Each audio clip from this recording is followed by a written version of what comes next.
We're at the Moscow International Auto Show, where Nissan has just debuted its new Almera for Russia. Joining me is Executive Vice President Andy Palmer. Andy, Russia is such a big market for Nissan right now, and the Almera is part of its expectations ahead. Can you kind of put in perspective what is coming for Russia in the near term?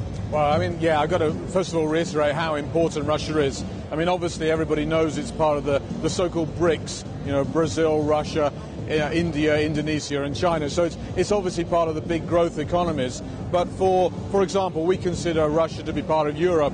For Nissan, Russia is already Europe's biggest market. You know, globally for Nissan, Russia is our 5th biggest market. And we've just started. I mean, the penetration of motor cars per 1,000 people in Russia is 250. So of 1,000 people, 250 own a motor car. If we looked at the United States, that's 800. If we look at Europe, that's about 600. So the potential for further growth times the size of the population means that there's an enormous potential here.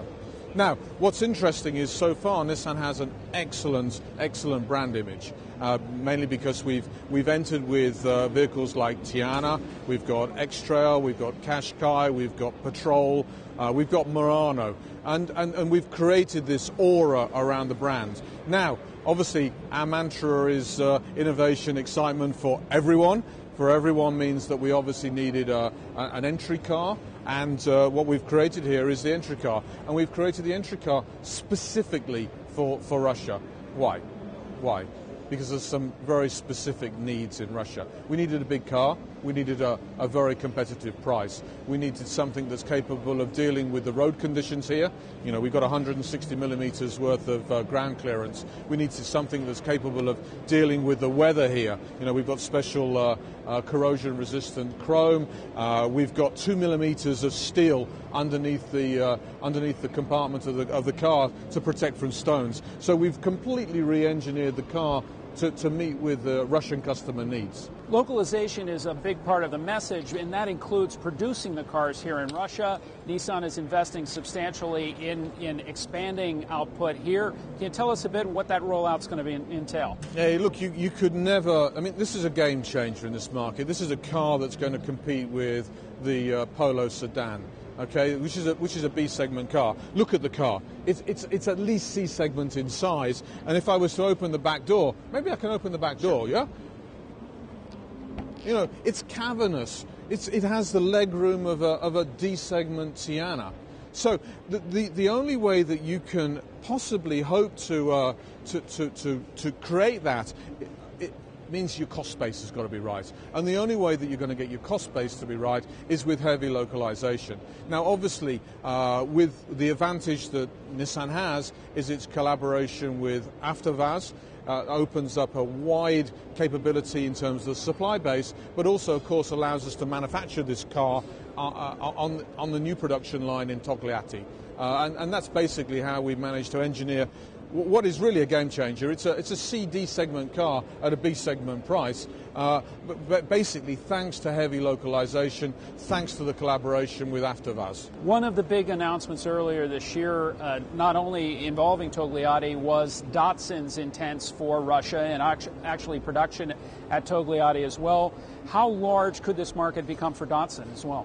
Well, I think, you know, at least a third of the volume from the Nissan Motor Company could come from Datsun, which means sort of in the midterm, one could anticipate around about 100,000 units from the 2 Datsun cars which we're launching in 2014. You know, we're aiming for about 10% market share, which means around about 400,000 cars. And if you think about it, we're today we're tracking at around about 180,000 units this year. This car alone, and I think conservatively, is going to add another 70,000. Datsun 100,000, and then you think about the new cars that are coming. You know, we can really take a very significant slice of this market. I mean, the very clear intention is to immediately be the Japanese #1, and we basically achieved that. The next goal is to be Asian #1, beat Hyundai and Kia. That's definitely within our sights now. And, you know, beyond that, why not be the biggest foreign brand? We've got the assets, we've got the car, and we've got the collaboration with AvtoVAZ. We can do it. Final question, Andy. Just again, crystal balling what might be coming down the pipeline. Russia this week, or estimates of 4.5% growth. It's joined the World Trade Organization. This is a market relative to the rest of Europe that's quite strong right now. Can you see this, 5 years out, how far Russia could go? Well, there's no doubt in my mind that Russia will become the biggest European market, and I don't think that's very far away. I think that's around the corner, 2013, 2014, particularly with the difficulties that that Europe has experienced in context to Russia. So, I think it's a big market. There's no doubt, and it will continue to accelerate. And I said, you just think about the size of the population here, and the fact that 250 out of every 1,000 people own a car, and they aspire to be the same as America, 800 cars per 1,000. So the potential here is explosive. This really is maybe not a market on the same scale as China, but pretty darn close.